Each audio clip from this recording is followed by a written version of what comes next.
Breaking news చూస్తున్నాం. తెలంగాణలో రానున్న 3 రోజుల పాటు కొన్ని జిల్లాల్లో తేలికపాటి నుంచి మోస్తరు వర్షాలు కురిసే అవకాశం ఉందని హైదరాబాద్ వాతావరణ కేంద్రం తెలిపింది. ఇవాళ కొన్ని జిల్లాల్లో ఉరుములు మెరుపులతో కూడిన గంటకు 30 నుంచి 40 కిలోమీటర్ల వేగంతో ఈదురుగాలులు వీస్తాయని పేర్కొంది.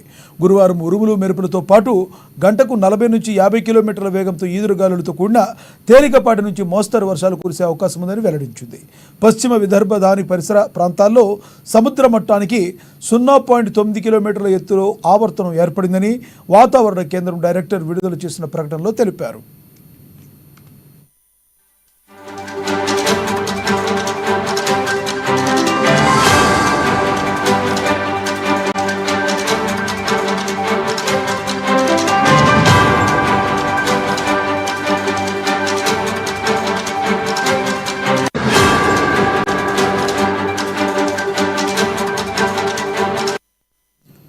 తెలంగాణలో రానున్న 3 రోజుల పాటు కొన్ని జిల్లాల్లో తేలికపాటి నుంచి మోస్తరు వర్షాలు కురిసే అవకాశం ఉందని హైదరాబాద్ వాతావరణ కేంద్రం తెలిపింది. ఇవాళ కొన్ని జిల్లాల్లో ఉరుములు మెరుపులతో పాటు గంటకు 30 నుంచి 40 కిలోమీటర్ల వేగంతో ఈదురుగాలులు వీస్తాయని పేర్కొంది. నుంచి మరింత సమాచారాన్ని మా హైదరాబాద్ బ్యూరో ప్రణయ్ అందిస్తారు. ప్రణయ్, చెప్పండి, ఇప్పుడున్న పరిస్థితుల్లో వాతావరణం 3 రోజుల పాటు జిహెచ్ఎంసీ పరిధిలో కూడా వర్షాలు కురిసే అవకాశం ఉందంటారా? Thank you Lakshminath.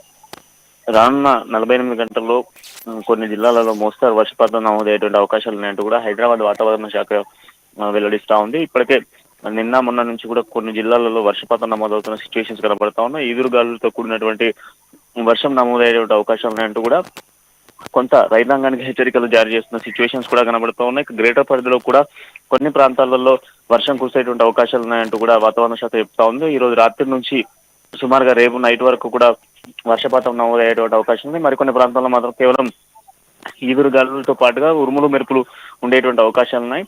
కొంత అప్రమత్తంగా ఉండాలంటూ కూడా చెప్తున్న సిచ్యువేషన్స్ కనబడతా ఉన్నాయి. గ్రేటర్ పరిధిలో కొన్ని హెల్ప్ లైన్ నంబర్స్ ను కూడా ఇవ్వడం జరిగింది. గ్రేటర్ లో ఎక్కడ ఎటువంటి అవాంఛనీయ సంఘటనలు కానీ ఘటనలు చోటు చేసుకున్నప్పటికీ కొంత అప్రమత్తంగా ఉండాలి. వర్షపాతం అధికంగా నమోదయ్యేటువంటి అవకాశాలు ఉన్నాయి. అంతేకాకుండా వేసవి సమయాల్లో కురిసేటువంటి వర్షాలు కొంత ప్రమాదకరంగా ఉండేటువంటి అవకాశాల నేపథ్యం కూడా జాగ్రత్తగా ఉండాలంటూ చెప్తాం. ఇక జిల్లాలకు సంబంధించి దాదాపు 13 నుంచి 14 జిల్లాలలో పూర్తిగా కూడా వర్షం నమోదవుతున్న సిచ్యువేషన్స్ కనబడతా ఉన్నాయి.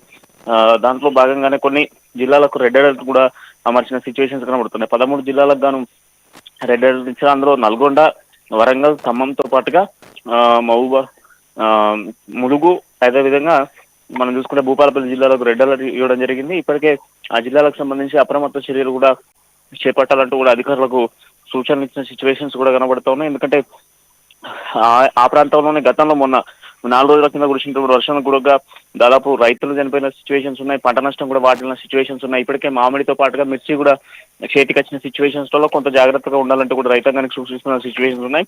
ఏదేమైనప్పుడు కూడా 48 గంటల పాటు కురిసేటువంటి వర్షానికి సంబంధించి కంప్లీట్ గా అప్రమత్తంగా ఉండాలంటూ మాత్రం వాతావరణ శాఖ వెల్లడిస్తున్న సిచ్యువేషన్స్ కనబడుతున్న లక్ష్మీనాథ్. అయితే జిహెచ్ఎంసీ పరిధిలో అంటే ఓకే, కానీ తెలంగాణ వ్యాప్తంగా కూడా మిగతా చోట్ల గ్రామాల వైపు కూడా వర్షం పడే అవకాశం కనబడుతుందంటారా?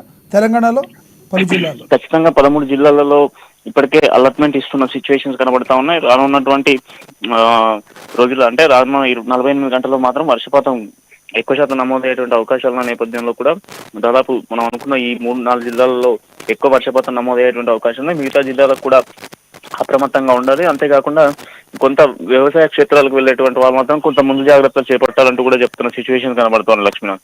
అంటే ముఖ్యంగా మనం గతంలో కూడా చూసాం, 2 రోజుల కింద పిడుగుపాటుకు గురయ్యి 4 చనిపోయిన పరిస్థితి మనం చూసాం. కాబట్టి ఇప్పుడున్న పరిస్థితుల్లో ఎవరు కూడా చెట్ల కింద వెళ్లకుండా ఉండాలని అధికారులందరూ జనాలకి చెప్తున్న విషయం ఏమైనా ఉందా? అంతే లక్ష్మీనాథ్, ఎందుకంటే మొన్న ఏదైతే ఎదురుగాలితో కూడిన వర్షానికి దాదాపు జనగామ జిల్లాలో ఒక రైతుతో పాటుగా 4 పశువులు, అదేవిధంగా భూపాలపల్లి జిల్లాలో ఒక రైతు, అదేవిధంగా మనం చూసుకుంటే నరసంపేటలో కూడా ఒక కుటుంబంపై ఏదైతే పిడుగుపడిన సిచ్యువేషన్స్ ఉన్నాయి. దాదాపు కుటుంబ సభ్యులందరూ కూడా గాయాలతో బయటపడ్డ సిచ్యువేషన్స్ ఉన్నాయి. ఈ నేపథ్యంలో కొంత పిడుగులు పడ్డప్పుడు చెట్లకుండా ఉండకపోవడం ఉత్తమం, అంతేకాకుండా బయట తిరగకపోవడం ఇంకా ఉత్తమం అంటూ కూడా చెప్తా ఉన్నారు. అంతేకాకుండా ఈ వ్యవసాయ క్షేత్రాలకు వెళ్ళేటువంటి రైతాంగానికి కూడా సూచనలు జారీ చేస్తా ఉన్నారు.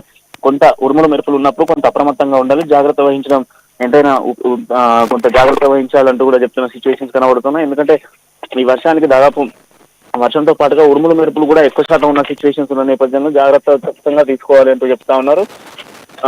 అర్బన్ ప్రాంతాలలో వర్షపాతం ఎక్కువ నమోదవుతుంది. దాంతో పాటుగా కొంత ఈదురుగాలులతో కూడినటువంటి మెరుపులు, అదేవిధంగా కొంత ఇబ్బందికరమైనటువంటి వాతావరణం కూడా ఏర్పడుతున్న నేపథ్యంలో కూడా వాటికి తగిన జాగ్రత్తలు తీసుకోవాలంటూ కూడా చెప్తున్న సిచ్యువేషన్స్ కనబడుతూ ఉన్నాయి లక్ష్మీ. Thank you Pranay.